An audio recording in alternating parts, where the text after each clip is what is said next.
এই সামারি যখন এরশাদ সাহেব অ্যাপ্রুভ করে দিল, আসলে শামসুল হক সিসি সাহেব এস্টাবলিশন সেক্রেটারি, উনি নিচে পাঠাই দিলেন যে হ্যাঁ জারি করুন। আমি ডেস্ক অফিসার, মাত্র ডেস্ক অফিসার, আমি এটাতে না করলাম যে এটা দেয়া যাবে না। তখন তারা এডিশনাল সেক্রেটারি সাহেব বললো কেন? আমি প্রেসিডেন্ট সাহেব যেটা অ্যাপ্রুভ করছেন, কাজী জালাল সাহেব তার সুবিধার জন্য রুলস অফ বিজনেস ব্রেক করে অন্যায়ভাবে এই সামারি পাস করিয়েছেন। কারণ যদি এখন ওনার এডুকেশন ক্যাডার থেকে 353 জন লেফট আউট থেকে দেয়া হয়, তাহলে পুলিশ চাইবে যেগুলো পাস করছে পায় নাই তাদেরকে দিতে হবে, আনসার চাইবে, ফ্যামিলি প্ল্যানিং চাইবে, প্রশাসন তো অলরেডি 650 বেস তখন স্ট্রাইক করতেছে, অনশন করতেছে, তারা চাইবে। তাহলে তো আর সামনে 10 বছর বিসিএস পরীক্ষা লাগবে না। বিসিএস পরীক্ষাটাই হইল এমন যে ভালোগুলা বেছে নেবে, খালি পাস করলে হয় না। তো পরে অলরেডি এখন কি করতে হবে, আমলার কাজ হইল প্রেসিডেন্টের কাছে এটা তুলে ধরা। তিনি যদি আবার বলে যে না থাকবে, তখন আমরা আবার যখন সবটা করে আমার উপর রাগ হয়ে গেল।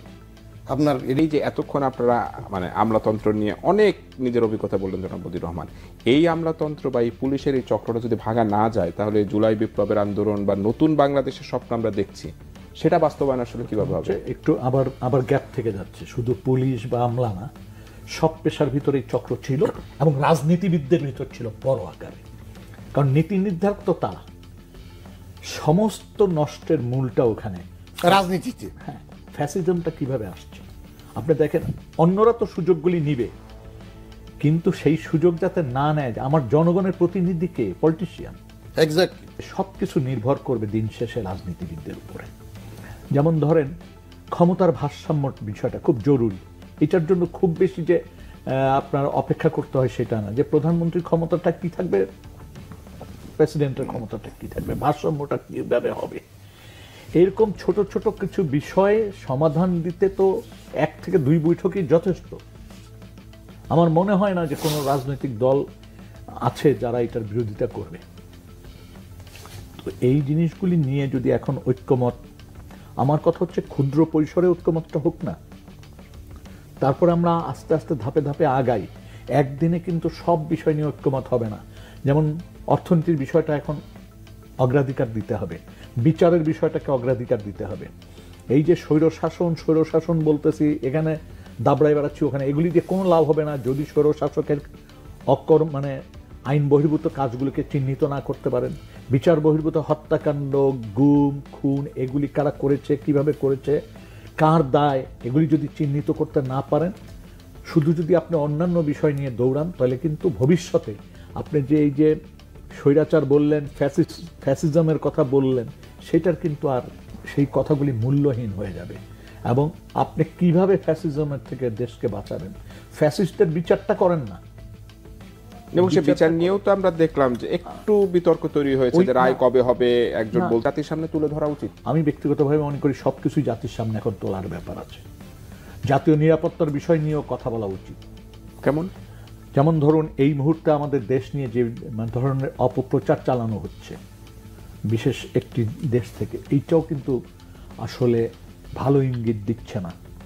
আমাদের যে কোনো বিষয়ে যে অগ্রগতিগুলি, সেটাকে এমনভাবে দেখানোর চেষ্টা করা হচ্ছে, এটাকে অগ্রগতি না বলি, যে কোনো বিষয় নিয়ে এমনভাবে অপপ্রচার চালাচ্ছে যেটা কোনোভাবেই নৈতিক জায়গা থেকে সমর্থন করার কোনো সুযোগই নাই। যেমন ধরেন আমরাও তো মানে অন্য দেশ সম্পর্কে রিপোর্ট করার অধিকার রাখি, কিন্তু আমাদের রিপোর্ট তো ইয়েলো জার্নালিজমের পর্যায়ে পড়ার উচিত না, আমরা সেটা করার চেষ্টাও করিনি।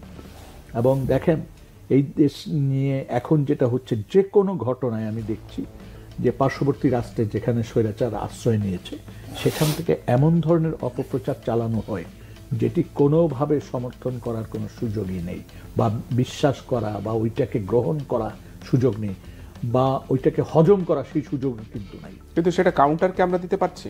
আমরা এই জায়গায় আমাদের ভিতরে বিভাজনটা কিন্তু এখনো খুব বড় আকারে রয়ে গেছে। আমরা এখনো ভিত্তি ৭১কে কিভাবে দেখব সেটার ব্যাপারে ঐক্যমত হচ্ছে না। আমরা দেখছি এক একজন এক একভাবে এখানে বিশ্লেষণ দ্বারা করাচ্ছে।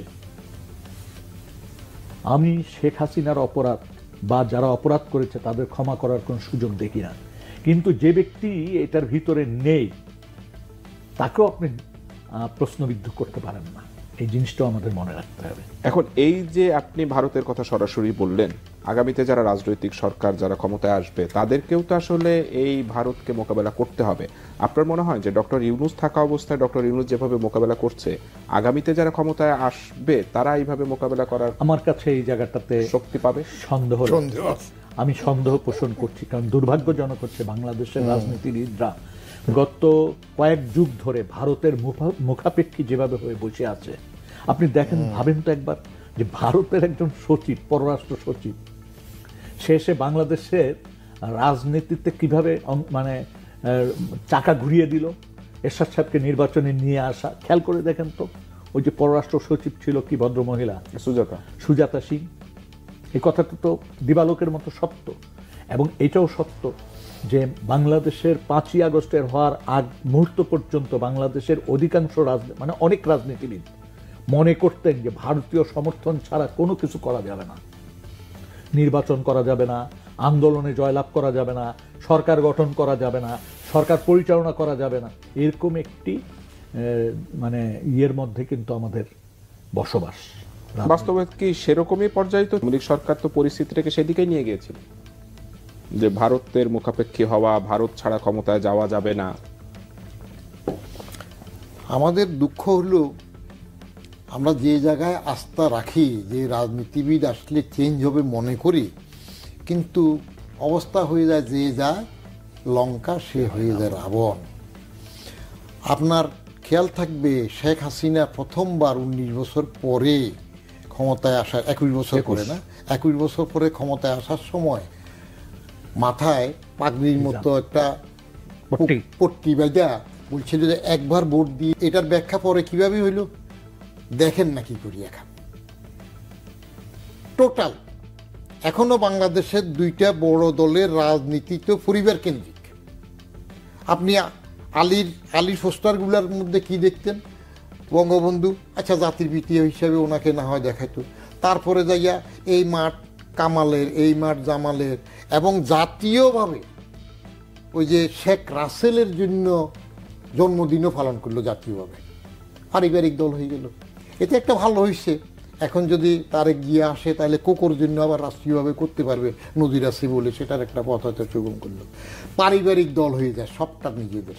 এখন যে নামগুলা বদলাচ্ছে না, যে এতগুলা বিশ্ববিদ্যালয়ের নাম ওই যে জায়গার নামে আসতেছে, একেবারে পুরা পরিবার হয়ে গেল। বন্দনা তখন অবস্থা হয়ে গেছে সবাই যতই করো শেখ হাসিনার বন্দনা, যতই করো মন্দনা। ঠিক এটা যে আবার আসবে না, কারণ বাকি দল যেটা সেটাও তো পারিবারিক দল, সেখানে তো পরিবারের 3 জনের ছবি সবসময় ফুটে উঠতেছে। তারা স্বামী স্ত্রী বা ছেলে এভাবে আসতেছে। আপনি দলের মধ্যে যদি গণতন্ত্রায়ন না আসে, আন্ডা বাচ্চা যদি বড় তাড়াতাড়ি সব সিনিয়র ডিং দিয়ে উঠে যায়, তাহলে বা এখানে যদি এক নায়কত্ব থাকে, তখন দেখবেন যে চক্র আবার ঘুরে উঠবে। ক্ষমতা সবসময় একটা চক্রের কাছে থাকে। ওই চক্র যদি মনে করে যে আমার আবার ইন্ডিয়াকে এইবার যদি এই চক্র থেকে বেরোতে না পারে, মনে করে যে ইন্ডিয়াকেই দরকার, তখন দেখবেন তারা আবার সেখানেই ঢুকবে। আমার সময় একবারে শেষ দিকে 1 মিনিটে যদি নূর খান বলেন যে এই চক্র থেকে যদি বেরোতে না পারি, তাহলে এই যে জুলাই বিপ্লবের যে আমরা স্পিরিটটা বলি, এটা তো আসলে ব্যর্থ হবে এবং আগামী দিনের বাংলাদেশটাও আমরা সুন্দর পাবো না। এই ব্যাপারে তো কোনো শোক, কিন্তু দুর্ভাগ্যজনক হচ্ছে স্মৃতির ভিতরে এই বিষয়টা আসলে